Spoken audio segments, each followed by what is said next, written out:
Nagharap sa final press conference sina Manny Pacquiao at Mario Barrios at pareho silang kalmado seryoso pero kumpiyansa nakangiti pa sa isa't isa. He is likable and a Hall of Famer. It's an honor to share the ring with him, sabi ni Barrios. Sagot ng Pacman, he is the world champion for a reason. I respect that. Magalang ang palitan ng sagot pero sa Sabado ng gabi, hindi respeto kundi panalo ang pag-aagawan at kung by knockout mas lalo. Ito ang laban ng dating Lion King na minahal ng mundo laban sa mas batang reigning king ng WBC welterweight division at buong planeta mula Las Vegas hanggang Pilipinas ay nakaabang. Sino ang mananalo pagdating ng bell? Si Pacquiao na nasa edad na 46 gustong maging hari muli at tuluyang maging pinakamatandang welterweight champion sa kasaysayan. Sariwa pa ang pagkadismaya sa politika nang hindi siya pumasok sa Magic 12 sa Senado at paulit-ulit na paglipat ng partido kaya ngayon higit kailanman kailangan niya ng panalo isang super fantastic boxing win para burahin ang pait ng electoral loss. May dagdag pang pwesto sa kasaysayan.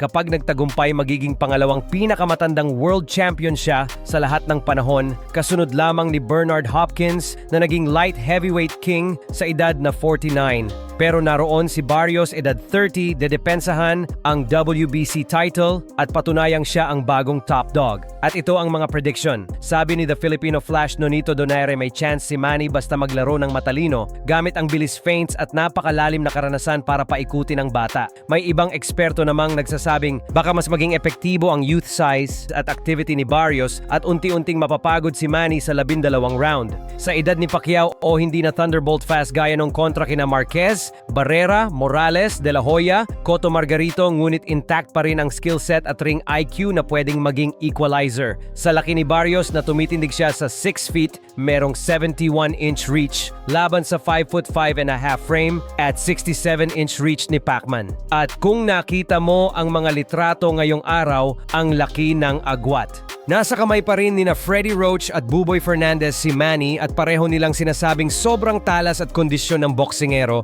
at sa totoo lang mukhang 100% tama. Nag-aalala ang ilang fans dahil hindi raw impressive ang hitsura niya sa exhibition. Kailangan kalimutan niyan dahil hindi siya nag-ensayo pero sa darating na laban ngayon todo training siya.